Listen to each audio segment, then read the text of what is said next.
How you doing? We're going to talk about some fish. And funnily enough, we're right by the ocean.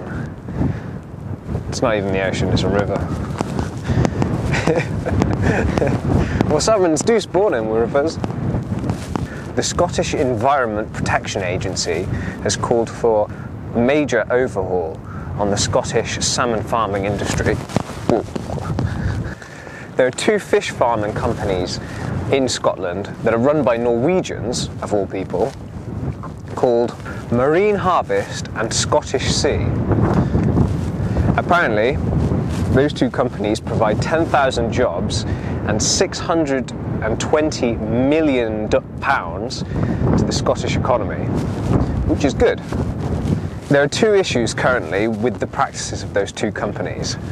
One being the use of a chemical called emamectin benzoate, which is used to rid the salmon of a parasite that lives on them called sea lice, which ends up eating their blood, their mucus, their skin, and their flesh, I believe, which is pretty nasty. And it really changes the look of the salmon, and it kills them. Emamectin benzoate has been shown to have negative effects on crustaceans and other sea critters living on the seabed, and it's been shown to have been effective to those other critters at least 100 meters away from where the fish cages, the fish farm, is located and where the chemical has been used.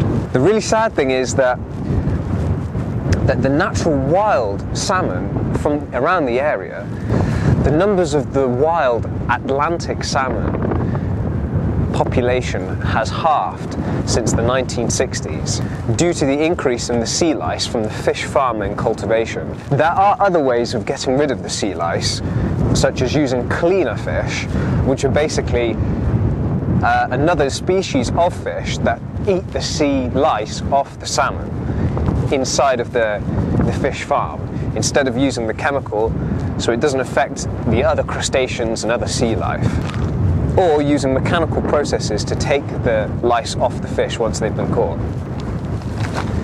There's been a number of criticism about these farms and their use of the chemical, emamectin benzoate, and Don Staniford from the Scottish Salmon Watch says that emamectin benzoate needs to be made illegal, and I agree. Right now, I'm standing in the middle of nowhere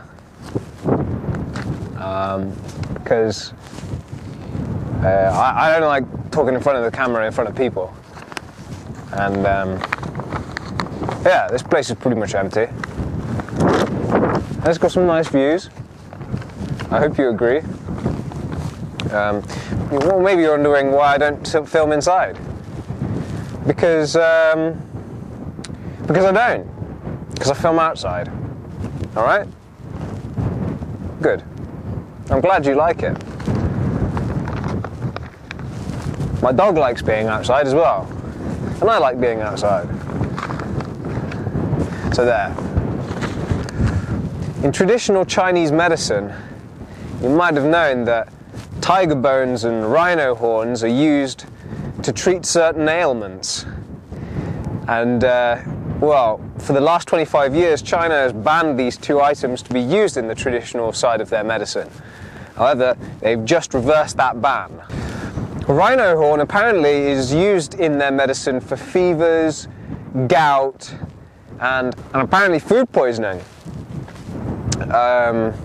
So maybe if you're feeling ill, go and hunt a rhino, crush its bones. No, of course not. That's rubbish.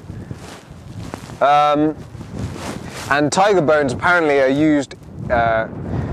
They can be crushed down and made into a tiger bone glue or wine that is good for general health and virility in men.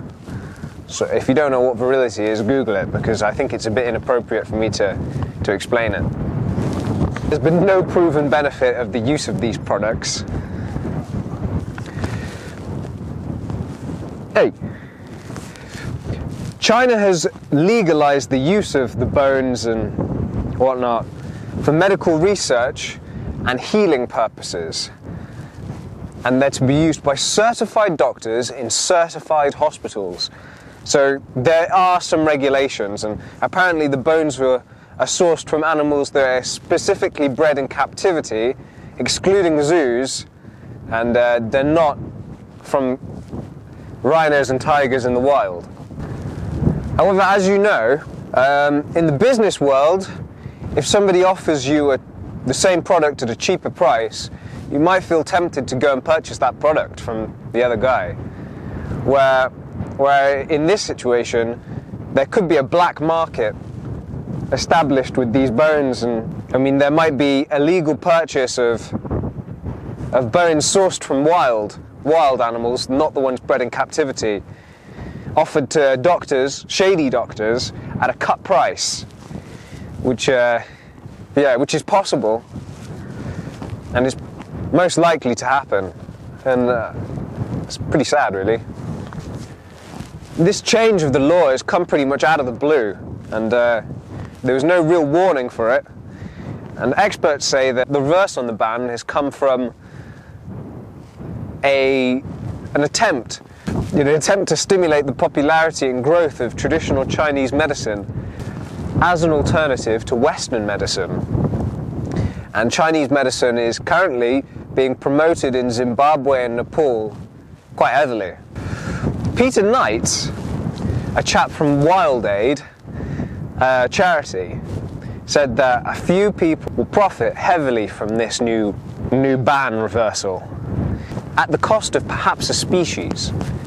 Those poor rhinos, don't you think?